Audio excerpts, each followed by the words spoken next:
జై శ్రీకృష్ణ అండి అందరికీ. అందరికీ ముందుగా ఏకాదశి శుభాకాంక్షలు.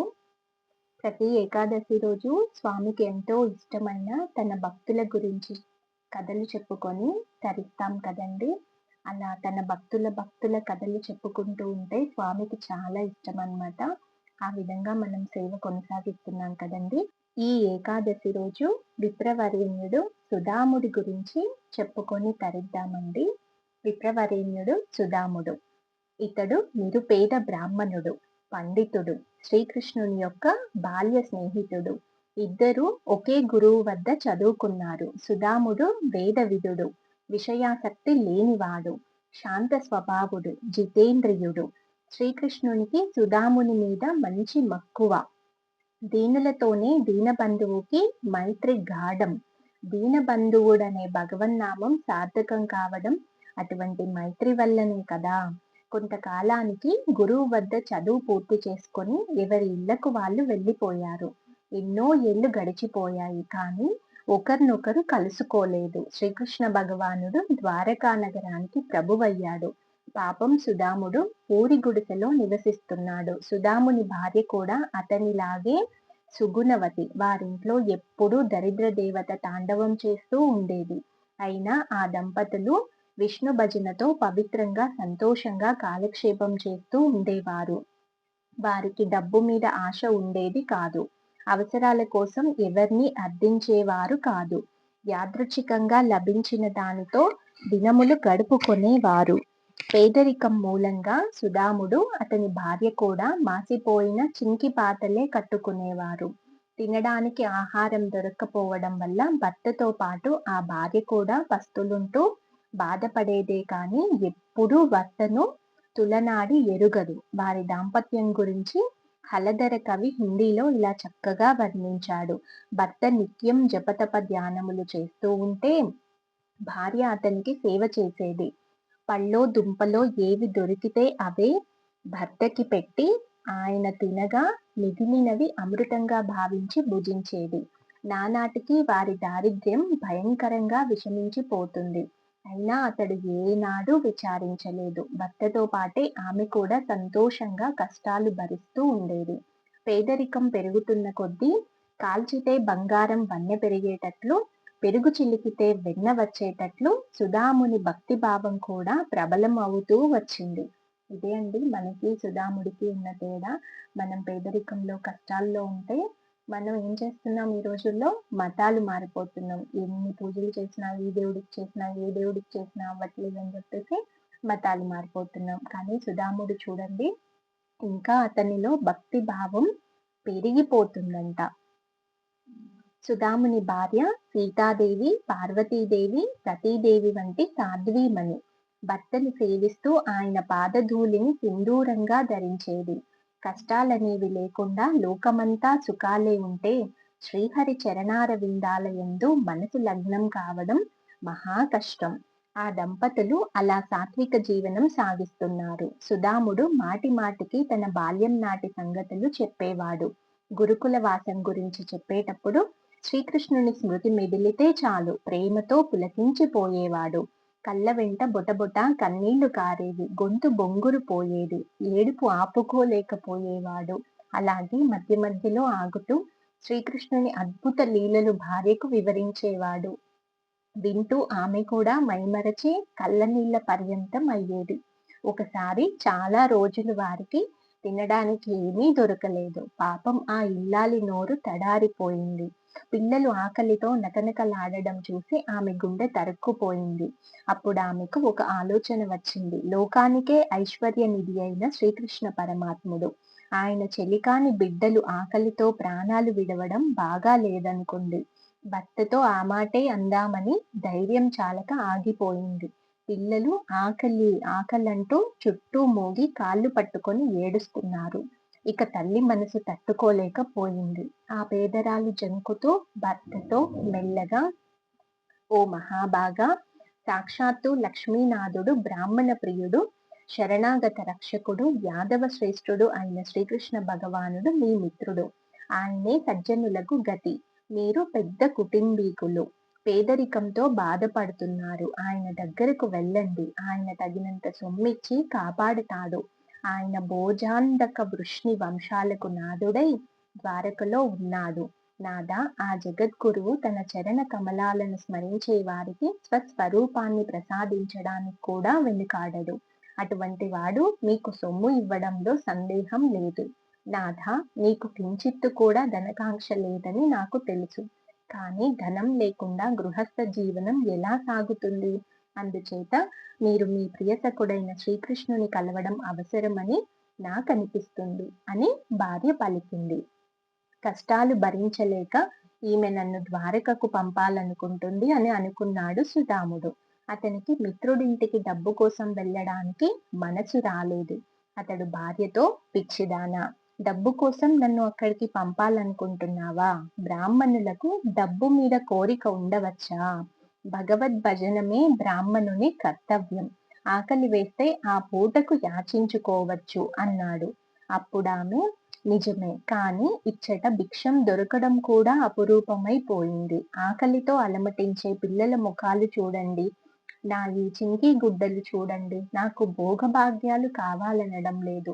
మీరు శ్రీకృష్ణుని రాజ్యాలు రత్నాలు కోరాలనడం లేదు. మనం చాలా దీనదశలో ఉన్నాం. మీరు ఒకసారి వెళ్ళి ఆయన్ని కలిసి వస్తే బాగుంటుందంటున్నాను అని పలికింది. సుధాముడు చాలా తటపటాయించాడు. చివరికి ఈ సాకు మీద దుర్లభమైన శ్రీకృష్ణ భగవానుని దివ్య దర్శనం లభిస్తుంది కదా అని అనుకుని వెళ్ళాలని నిర్ణయించుకున్నాడు. కానీ ఒట్టి చేతులతో ఎలా వెళ్ళేది? భార్యను పిలిచి, కళ్యాణి, ఇంట్లో ఏమన్నా ఉంటే ఇవ్వు, ఒట్టి చేతులతో ఎలా వెళ్ళను అన్నాడు. భర్త అన్నది నిజమే. ఒట్టి చేతులతో ఎలా వెళ్తాడు? కానీ ఆమె మాత్రం ఏం చేయగలదు? నిస్సహాయురాలు. ఆయనైతే కృష్ణ ప్రేమ మైకంలో ఆకలి దప్పలు ఎరుగడు. కానీ ఆమెకు తెలియనిది ఏముంది? ఇల్లు మొత్తం వెతికినా చిల్లి గవ్వపాటి కూడా ఏమీ దొరకదు. దరిద్రుని ఇంట్లో వజ్రపు తునకలు లేనట్లే సుధాముని పూరి గుడిసెలో అన్నం మెతుకు కూడా లేదయ్యే. ఆ ఇల్లాలు ఏం చేద్దామా అని ఆలోచిస్తూ ఉండిపోయింది. మొత్తానికి తెగించి పక్కింటి ఇల్లాలిని అడిగి 4 పిడికిళ్ళ అటుకులు తెచ్చి సుధాముని చింకి పాత కండువాకు మూట కట్టింది. గణేశుని తలుచుకొని దారిలో దొరికినది భుజిస్తూ వెళ్ళి రమ్మంది. సుధాముడు ఆ అటుకుల మూటను చంకన పెట్టుకొని బయలుదేరాడు. ఎన్నో ఏళ్ల తరువాత కలుసుకోబోయే మిత్రుని తలుచుకుంటూ ద్వారక చేరాడు. ద్వారక వైభవం చూసి నివ్వెరబోయాడు. అతనికి శ్రీకృష్ణ మందిరం ఏదో తెలియలేదు. అడిగితే ఎవరో కృష్ణ మందిరాన్ని దూరం నుంచి చూపించారు. సుధాముడు ద్వారం దగ్గరకు వెళ్ళాడు. ద్వారపాలకులు అడగ్గా తాను శ్రీకృష్ణుని మిత్రుడిని అన్నాడు. మిత్రుడన్న మాట విని ద్వారపాలకులకు మతిపోయింది. ఇతడెవరో వెర్రివాడనుకున్నారు. అయినా వారు భగవంతుని ద్వారపాలకులాయే. మన ప్రభువు దీనబంధువు. దీనులతో మైత్రి మన ప్రభువునకు సహజ లక్షణమే కదా అనుకొని సాదరంగా సుధాముని కూర్చోబెట్టారు. ఒకతను లోపలికి వెళ్ళి శ్రీకృష్ణునకు నమస్కరించి, ప్రభు, ఒక బ్రాహ్మణుడు తల మీద పాగా లేదు, ఏ ఊరి నుంచి వచ్చాడో తెలియదు, పంచా కండువా మాసిపోయి చిరిగిపోయి ఉన్నాయి, కాళ్లకు చెప్పులు లేవు, బక్క చెక్కి ఉన్నాడు. శ్రీకృష్ణుడు దీన దయాళుడు, నా నేస్తం, ఆయన ఉండేదెక్కడా, నా పేరు సుధాముడు అంటున్నాడు అని విన్నవించారు. సుధాముడనే పేరు వినగానే శ్రీకృష్ణుడు తనను తాను మరిచిపోయాడు. కిరీటం అక్కడే పడి ఉంది. పైనున్న పట్టుకండువ జారిపోయింది. పాదరక్షలు వేసుకోకుండా ద్వారం వైపు పరుగు పరుగున వెళ్ళి సుధాముని కాళ్ళ మీద పడిపోయాడు. అది భక్తునితో భగవంతుని సమాగమం. భక్తుడు ప్రియమిత్రునిగా భగవంతుని కలుసుకున్నాడు. ఇద్దరి కళ్ళు ఒక్కటయ్యాయి. కళ్ళలో కన్నీళ్లు గోదావరి ధారలా శవించి భూమిని పావనం చేస్తున్నాయి. ద్వారకలో నరనారీమణులు అంతఃపుర సువాసిని సహస్రం పేద బాసవి అదృష్టాన్ని వేనోళ్ల కొనియాడుతున్నారు. దేవతలు ముగ్ధులై లీలా మానుష విగ్రహుని అద్భుత లీలను తిలకిస్తూ ఉండిపోయారు. దేవేంద్రుడు, దేవపారిజాతం, సుమేరువు, కుబేరుడు గడగడలాడిపోతున్నారు. శ్రీకృష్ణ ప్రభువు సుధామునికి తమను అర్పించి వేస్తాడేమోనని వారి భయం. ఋషులు, మునులు, భక్తులు భగవంతుని భక్తవాత్సల్యానికి మురిసిపోతున్నారు. సుధాముని పగిలిన అరికాళ్లను చూసి దేవదేవుడు దుఃఖంతో బావురమన్నాడు. సుధాముని కాళ్ల దుమ్ము కడగవలసిన అగత్యం లేకపోయింది. ప్రభువు కన్నీటి ధారలతో సుధాముని గాఢంగా ఆలింగనం చేసుకున్నాడు. ఎంతసేపటికి భగవంతుడు సుధాముని కౌగిలి విడువడు. చుట్టూ అసంఖ్యాక జనం మూగారు. చివరికి ఉద్ధవుడు, అక్రూరుడు భగవంతుని ప్రార్థించగా సుధాముని భుజాలను బాహువుల్లోకి తీసుకొని నడిపించుకుంటూ భగవానుడు అంతఃపురానికి వచ్చాడు. అంధక, వృష్ణి, యాదవ వీరులకు సైతం ప్రవేశానికి నిషిద్ధమైన దివ్య సుందర మందిరంలోకి సుధాముడు వెళ్ళాడు.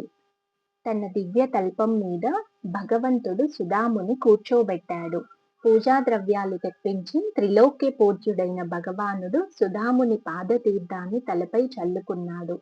అతని పాదతీర్థాన్ని త్రాగమని, తలలపై చల్లుకోమని, మందిరం అంతటా చల్లించమని భగవంతుడు ఆజ్ఞాపించాడు.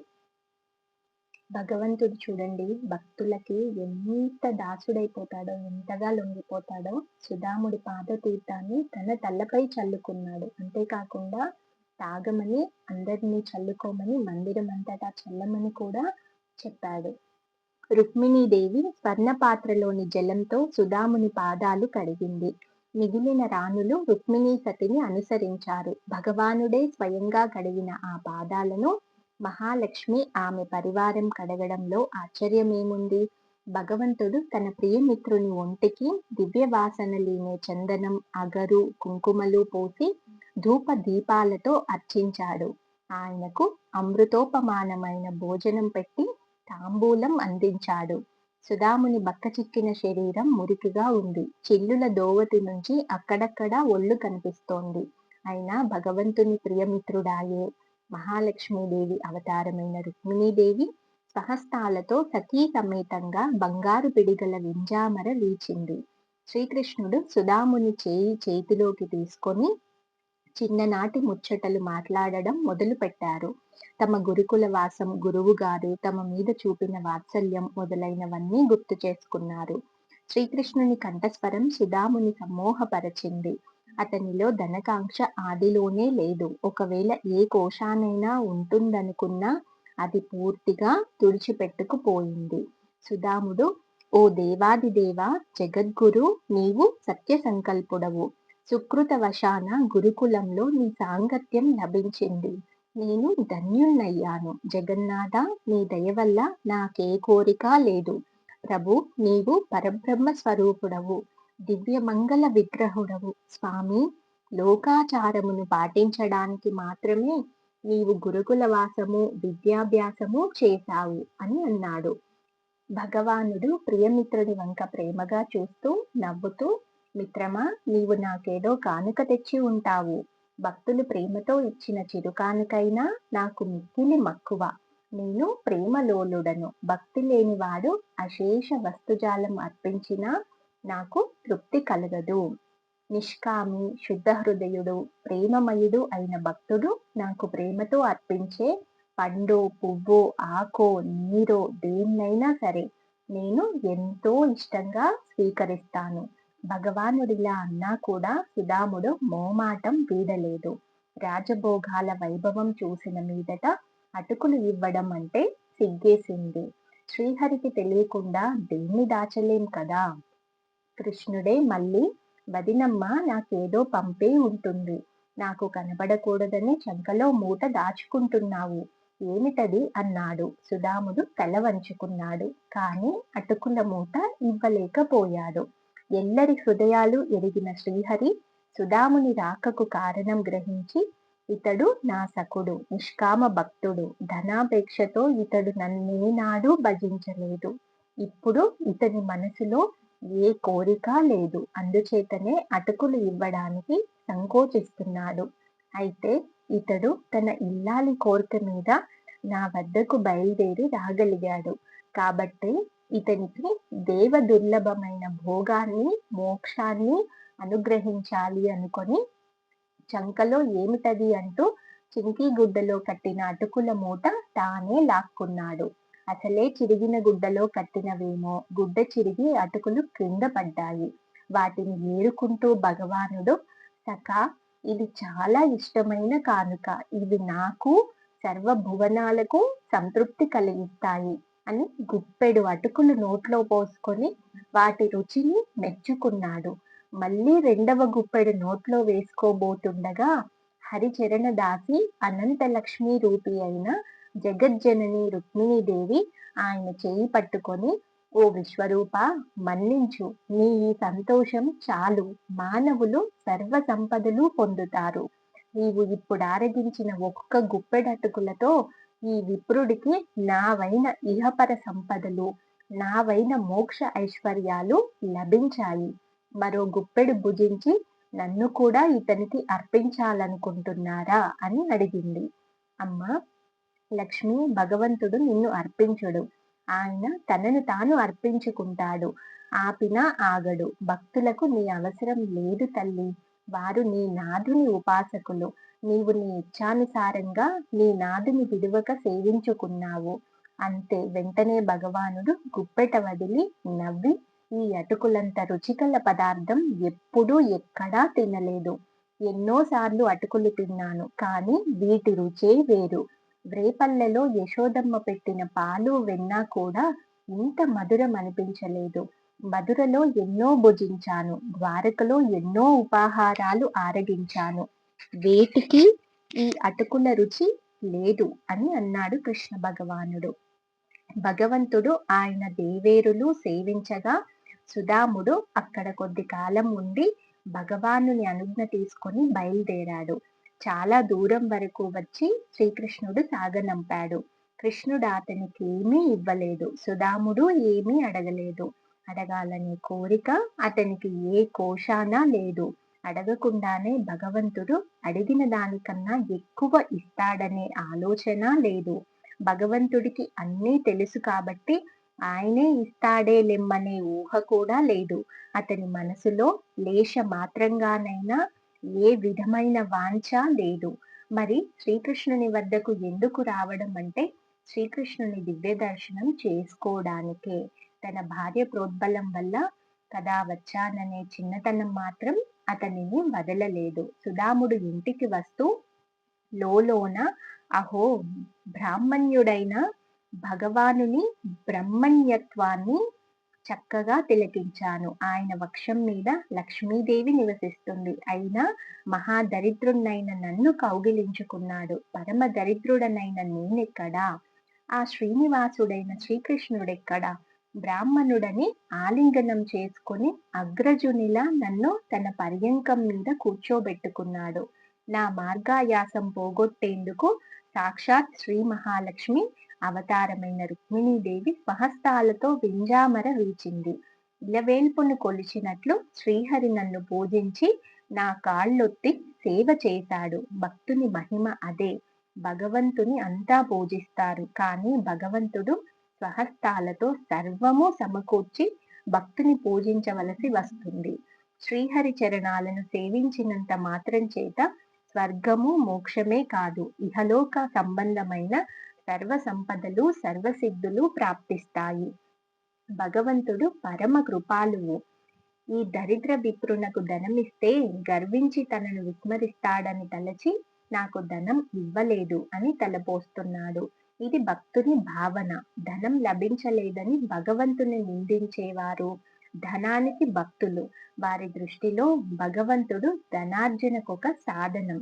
జనులారా చూడండి, మీ మనస్సులోని తెరలు వదిలించి ఒక్కసారి సుదాముని హృదయాన్ని కల్లారా చూడండి. ఇంట్లో తినటానికి ఒక్క గింజ లేదు, ఉండటానికి సరైన ఇల్లు లేదు, పిల్లలు మెతుకు లేక అలమటిస్తున్నారు, భార్య పస్తులతోనే రోజులు వెళ్ళమారుస్తుంది, దారిద్ర్యం ఆకారం ధరించి యావత్ కుటుంబాన్ని తన బాహువుల్లో బంధించి వేసింది. అయినా అతడు భగవంతుణ్ణి ఏమీ కోరలేదు. మరి మనమండి, ఒకసారి ఎవరికి వాళ్ళం మనం ఆలోచించుకోవాలి. రోజు మన లిస్టు భగవంతుడి దగ్గర ఎలా ఉంటుందో. ఇల్లాలి బలవంతం మీద బయలుదేరి వచ్చినా అడగడం జరగలేదు. ఇంటిలో పిల్లల గతి ఏమిటని కానీ, భార్యకి ఏమని చెప్పాలని కానీ కనీసం ఆలోచన కూడా రాలేదు. కట్టుగుడ్డ లేక పొట్టలు వెన్నుకు అంటుకుపోయిన పిల్లలతో ఆక్రోశించే ఇల్లాలికి ప్రియతమ మిత్రుడు మహాప్రభువైన శ్రీకృష్ణుని కలిసి వచ్చానని సంగతి ఎలా చెప్పాలి? ఇది సాధారణ విషయం కాదు. అటువంటి పరిస్థితుల్లో మహాధైర్యవంతులు సైతం విద్యుక్త మార్గం నుంచి చలిస్తారు. సుదాముడెంత భాగ్యశాలి! ధనానికి బదులు పరమాత్మ కారుణ్యాన్ని అనుభవించాడు. అనుక్షణం భగవంతుని కరుణను అనుభవించే మార్గం ఇదే. ఏ స్థితిలోనూ మనస్సు కలుషితం కాక భగవంతుని అనుగ్రహాన్ని, విధానాలను పూర్తిగా ఆనందించడం.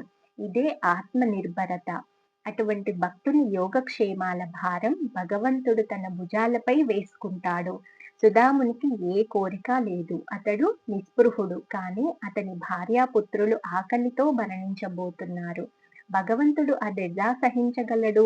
నిష్కాముడైన సుదాముని ఇల్లాలు మనస్సులో మెదిలిన కోర్కెను తీర్చడం తన బాధ్యతగా భావించాడు. భగవద్ దర్శనం అమోఘ ఫలదం. తద్వారా సముచిత లౌకిక అవసరాలు కూడా తీరతాయి. భగవంతుని చరణారవింద సాన్నిధ్యము లభిస్తుంది. ధ్రువుడు, విభీషణుడు కోర్కెతోనే భగవంతుని దర్శించారు. దర్శనంలో వారి వాసనలు నశించాయి, కానీ వారి పూర్వపు కోర్కెలు నెరవేరాయి. చివరకు అనన్య దుర్లభమైన పరమపద ప్రాప్తి లభించింది. భగవద్ దర్శన విశేషమిదే. కానీ కోర్కెతో మాత్రం భగవత్ సాన్నిధ్యం అసాధ్యం. చూసారా అండి, కోర్కెతో పూజిస్తే అది అసాధ్యమని చెప్తున్నారు భగవత్ సాన్నిధ్యం. ఈ నిగూఢ తత్వాన్ని గ్రహించిన వానికి ఎట్టి స్థితిలోనూ కోరికలు కలగవు. సుదామునికి ఏ కోరిక లేదు. ఆయన పత్నికి మనసులో ఒకసారి కోరిక పొడ చూపింది. అద్భుత లీలామయుడైన భగవానుడు విశ్వకర్మను పంపించి రాత్రికి రాత్రి సుదాముని చిల్లుల గుడిసెను దివ్య సౌధంగా మార్చివేశాడు. సుదాముడు గ్రామం చేరి చూస్తే అతనికి తన ఇల్లు కనపడలేదు. తన గుడిసె ఉండవలసిన స్థానంలో సూర్యాగ్ని చంద్ర తేజో విరాజితమైన దివ్య హర్మ్యాలున్నాయి. వాటి చుట్టూ ఉద్యానవనాలు, వాటిలో మధుర గానాలతో పరవశింపచేసే పక్షుల సందోహం, వికసించిన వివిధ పుష్పాల సముదాయాలు ఉన్నాయి.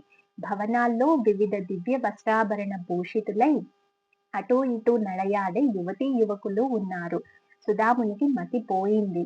నా పూరి గుడిసె ఏమైంది? ఇంత సంపన్న సౌధం ఎలా వచ్చింది? నేను కలగంటన్నానా, లేక పొరపాటున మరో నగరానికి వచ్చానా? ఇలా అనేక ప్రశ్నలు అతని మనస్సులో ఉదయించాయి. సుదాముడు తన ఇంటిలోని వస్తువులను ఒక్కొక్కటి జ్ఞాపకం చేసుకొని పరిశీలించాడు. ఒక్కటి కనబడట్లేదు. ఇవన్నీ సరే, నా ఇల్లాలు పిల్లలు ఏరి?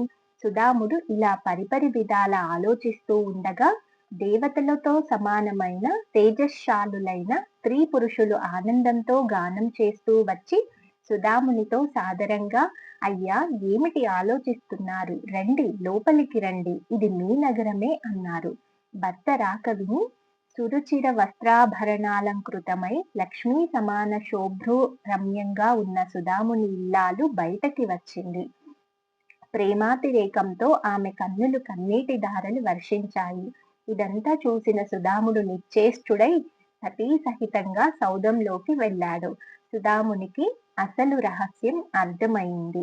ఇదంతా మహాదైశ్వర్యశాలి అయిన శ్రీకృష్ణుని లీల. అడగకుండానే గుప్తదానంతో యాచకుల మనోరథాలు ఈడేర్చే ఆప్తమిత్రుడు నా ప్రభువు శ్రీకృష్ణ పరమాత్మయే. నా సఖుడు, ఆప్తుడు కావాలి. ఆయనకు నేను అనన్య భక్తుడను కావాలి. నాకు ఈ సౌఖ్యాలు వద్దు.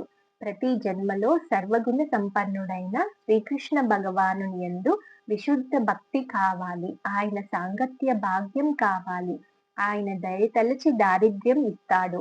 దారిద్ర్యం బదులు ధనమిస్తే ధనమదంతో మానవుడు అధపాతాళానికి పోతాడు. అందుచేతనే దూరదృష్టి లేని భక్తులకు భగవంతుడు వివిధ సంపదలు, రాజ్యభోగాలు ఇవ్వడు అనుకున్నాడు. చూసారా అండి, ఇది ఆయనకి కాదండి, మనకు కూడా చెప్తున్నట్టు. ఈ మాటలు సుదామునికి మాత్రమే కాదు, మహేశ్వర్య సంపన్నులైన, మానసికంగా సర్వదా విరక్తులై ఉండే అనుభవశాలులైన పరమ భక్తులకు కూడా వర్తిస్తాయి. ధనవంతులు, నిరుపేదలు కూడా ఈ మాటలను జాగ్రత్తగా అర్థం చేసుకోవాలి. ధనవంతులు ధనంలోనే సుఖముందని భావించరాదు. పేదలు ధన ప్రాప్తిలో సుఖం లభిస్తుందనే అడియాస విడనాడాలి. అందరూ పరమోత్కృష్ట సంపన్నుడైన శ్రీకృష్ణ పరమాత్మ యందు భక్తి తత్పరులు కావాలి. భక్తవరేణ్యుడు సుదాముడు ప్రపంచంలో ఉంటూనే భగవద్భక్తిలో మనస్సు లగ్నం చేసి క్రమక్రమంగా విషయ వాసనలు పరిత్యజించి భగవద్రతిలో అహంకారాన్ని నశింపచేసుకొని చివరికి బ్రహ్మజ్ఞానులు పొందే విశుద్ధ పరబ్రహ్మ పదవిని పొందాడు. మీరు కూడా మంచి స్నేహితుడు కావాలనుకుంటే స్వార్థపరులైన ప్రాపంచిక మిత్రులను విడిచిపెట్టి పరమాప్తుడైన శ్రీకృష్ణునినే మీ స్నేహితునిగా చేసుకోండి. అందుగో మీతో గాఢంగా స్నేహం చేయాలని చేతులు చాపి ఎదురుగా నిలబడ్డాడు శ్రీకృష్ణ పరమాత్మ. చూడండి, ఇదండి పరమ భక్తుడైనటువంటి సుదాముడు. ఎలా అనిపించిందండి ఈ కథ మీకు? ఈ కథ నుంచి మనం చాలా నేర్చుకోవాలండి. జితేంద్రియులం అవ్వాలి. ముఖ్యంగా అంతటి భక్తి శ్రద్ధలు మనకు కూడా అలవడాలని ఆ కృష్ణ పరమాత్మను ప్రార్థిద్దాము. జై శ్రీకృష్ణ.